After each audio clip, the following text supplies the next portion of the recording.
Bienvenue dans cette leçon sur le calcul dans R, un chapitre essentiel du programme de seconde S. Les nombres réels constituent l'univers dans lequel se déroulent la plupart des calculs mathématiques que vous rencontrerez, que ce soit en sciences, en technologie ou dans la vie quotidienne. Partagez cette vidéo dans le groupe WhatsApp de votre classe pour soutenir notre travail. Si vous êtes prêts, on commence tout de suite. Partie 1. Ensemble de nombres. Le premier ensemble que nous devons connaître, c'est n, l'ensemble des nombres naturels, qui comprend 0, 1, 2, 3, 4 et tous les nombres entiers positifs. Ces nombres naturels sont ceux qu'on utilise naturellement pour compter les objets autour de nous. Maintenant, une petite question pour tester vos connaissances. Le nombre -5 appartient-il à n? Non, bien sûr que non, car -5 est négatif, et les nombres naturels sont tous positifs ou nuls. Ce nombre -5 appartient en revanche à z, l'ensemble des entiers relatifs qui contient tous les nombres entiers positifs, négatifs et 0. Allez, testons encore vos connaissances. Où classez-vous le nombre 0? Dans n. Attention, c'est une erreur classique d'oublier que 0 est un nombre naturel. Passons maintenant au nombre 1,5. C'est un nombre décimal, car il possède un nombre fini de chiffres après la virgule. Il appartient donc à d. Mais devinez quoi? Tous les nombres décimaux appartiennent aussi à Q, l'ensemble des nombres rationnels. Les nombres rationnels sont tous les nombres qui peuvent s'écrire sous la forme A sur B, où A et B sont des entiers et B est non nul. Enfin, nous avons R, l'ensemble des nombres réels, qui contient absolument tous les nombres, rationnels et irrationnels, comme pi ou racine carrée de 2. Retenez bien cette relation fondamentale, n inclus dans R, inclus dans D, inclus dans Q, inclus dans R. C'est exactement comme des poupées russes. Chaque ensemble contient complètement le précédent. Cette relation d'inclusion est absolument cruciale à retenir pour la suite de votre scolarité. Maintenant, vous savez parfaitement classer n'importe quel nombre dans le bon ensemble. Partie 2. Puissance. Maintenant, attaquons les puissances. Et là, attention, nous allons faire des calculs qui vont vous surprendre par leur simplicité. Une puissance se note a à la puissance n, où a est appelée la base et n l'exposant. Et cela représente le produit de a par lui-même n fois. Prenons un exemple concret. Si n est égal à 3, alors a au cube égale a, c'est aussi simple que cela. Calculons ensemble 2 au cube. C'est 2 fois 2 fois 2 égale 8. Rien de compliqué jusque-là. Mais attention, voici le premier piège important. Moins 2 au cube n'est pas la même chose que moins 2 au cube.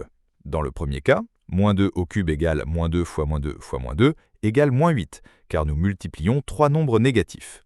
Dans le second cas, moins 2 au cube égale moins 2 au cube égale moins 8.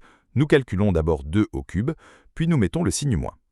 Ici, par hasard, le résultat est identique, mais regardez avec un exposant pair. Moins 2 à la puissance 4 égale plus 2 fois plus 2 fois plus 2 fois plus 2 égale plus 16. Par contre, moins 2 à la puissance 4 égale moins 2 à la puissance 4 égale moins 16. Vous voyez maintenant la différence cruciale? Les parenthèses changent complètement le sens du calcul. C'est absolument fondamental à retenir.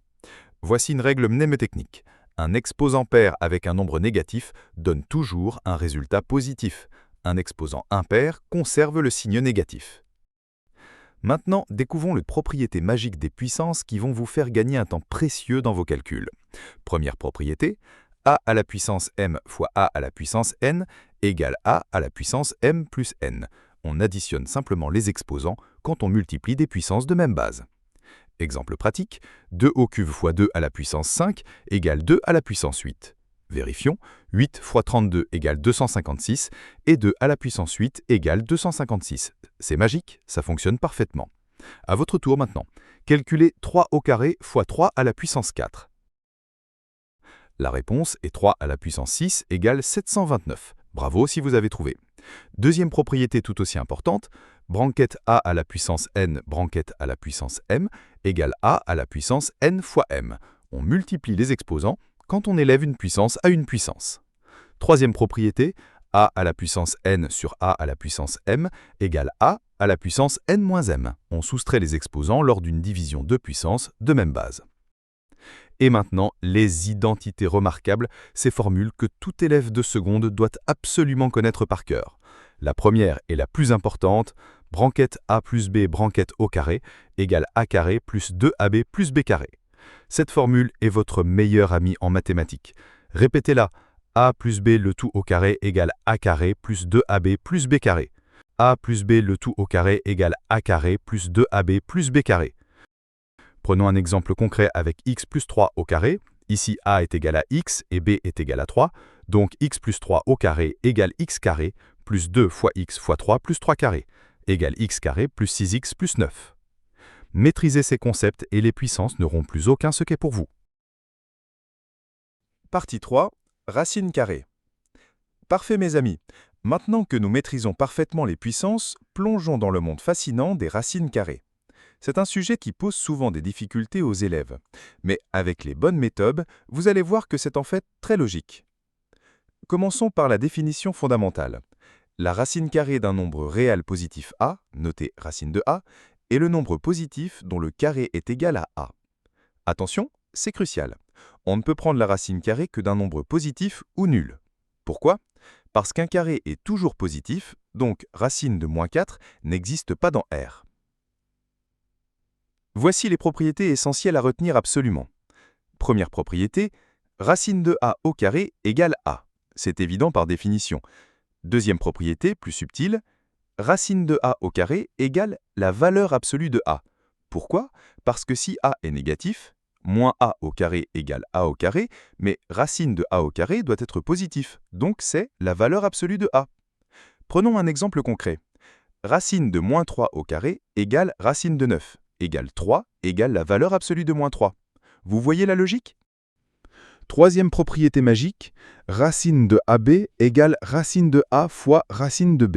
Mais attention, seulement si A est supérieur ou égal à 0 et B est supérieur ou égal à 0. Et maintenant, l'erreur la plus fréquente que je vois chez mes élèves.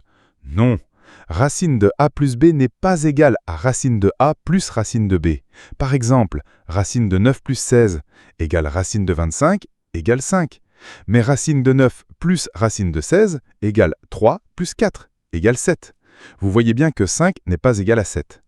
Découvrons maintenant une technique extraordinaire. Comment simplifier une expression avec des radicaux au dénominateur. Prenons 3 sur racine de 6. Pour éliminer le radical au dénominateur, nous multiplions numérateur et dénominateur par racine de 6. 3 sur racine de 6 égale 3 racine de 6 sur racine de 6 fois racine de 6 égale 3 racine de 6 sur 6 égale racine de 6 sur 2. C'est ce qu'on appelle rendre rationnel le dénominateur. Pour des expressions plus complexes comme 7 sur racine de 6 moins racine de 2, nous utilisons l'expression conjuguée. Multiplions par racine de 6 plus racine de 2 sur racine de 6 plus racine de 2. 7 sur racine de 6 moins racine de 2 fois racine de 6 plus racine de 2 sur racine de 6 plus racine de 2 égale 7 fois racine de 6 plus racine de 2 sur 6 moins 2 égale 7 fois racine de 6 plus racine de 2 sur 4.